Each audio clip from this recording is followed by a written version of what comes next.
சிறுகதை. வெற்றி பெற வேண்டும் என்றால் மாலை மழை தூறிக்கொண்டிருந்தது. அரசு பள்ளி மைதானத்தில் 12ஆம் வகுப்பு படிக்கும் அரவிந்த் ஓடிக்கொண்டிருந்தான். அவனுடைய காலணி கிழிந்திருந்தது, வயிறு காலியாக இருந்தது. ஆனால் மனசு மட்டும் கனவுகளால் நிரம்பியிருந்தது. ஒரு நாள் மாவட்ட அளவிலான வீரனாக வேண்டும் என்பதே அவன் கனவு.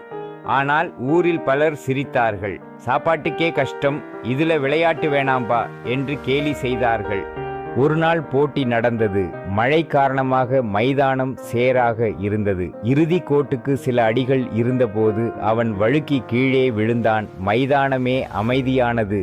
அவன் தரையில் கிடந்தபோது அம்மா சொன்ன வார்த்தை ஒலித்தது. வெற்றி பெற வேண்டும் என்பதற்கும் இந்த வெற்றி எனக்கு தேவை என்பதற்கும் வித்தியாசம் உள்ளது மகனே.